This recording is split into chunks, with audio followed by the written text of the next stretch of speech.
لغمان کې پشهیي ځوانان او مدني فعالان په سره لمر کې د اعتراض په پار راغونډ شوي وو.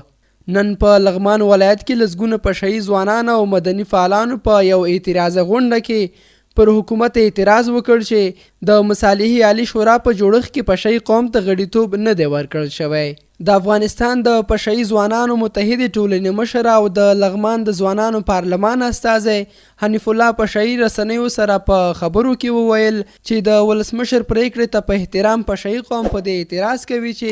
د مصالحې عالی شورا په لیست کې یو تن پشهیي هم نه دی نیول شوی. له علیشنګ څخه له الینګار څخه له قرغیو ولسوالۍ څخه او د مرکز د پشهیي میشتو سیمو پشهیي ځوانانو د مختلفو سیمو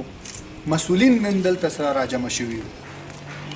یوازې د دې په خاطر چې تیره ورځ د ولسمشرۍ ماڼۍ لخوا نه د سولې د مصالحې د عالي شورا کوم نوملړ چې خپور شوی دی هغې کې د پشهیي قوم یو تن هم نشته. پشهیي وایي اوسنۍ ناورینه او جګړو کې تر ټولو ډیر پشهیي قوم زیانمن شوی.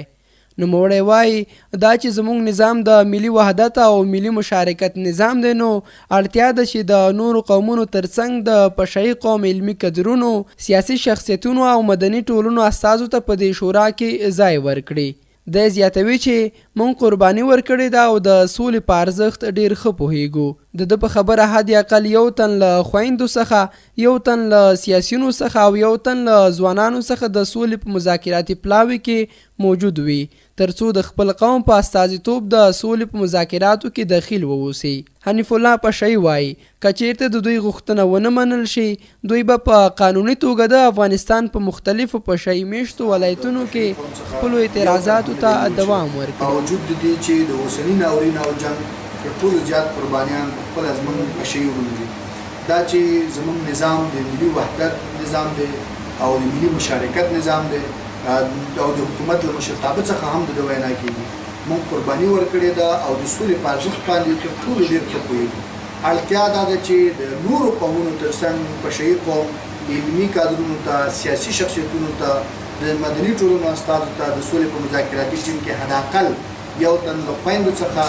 یو تن د ځوانو وروڼو څخه او یو تن زموږ له سیاسیونو څخه باید د سولې په مذاکراتي پلاو کې موجود وي ترڅو خپل د قوم په استازیتوب هلته د افغانستان د سولې د دې اعتراضي غونډې یو بل تن ګډونوال رسنیو سره په خبرو کې وویل چې نن دلته زموږ د راغونډېدو هدف دا دی چې پشهیي قوم ته د سولې په مذاکراتي پلاوي کې برخه ورکړل شي. که چیرته افغانستان حکومت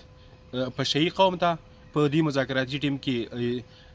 ورته برخه ورنه کړي نو د پشهیي قومونو دا اعتراضونه دا لاریونونه به تل روان وي او داسې په سلهاو خل به راوځي د سړکونه به بندوي او ترڅنګ د لاریون په شکل به راوځي تر څو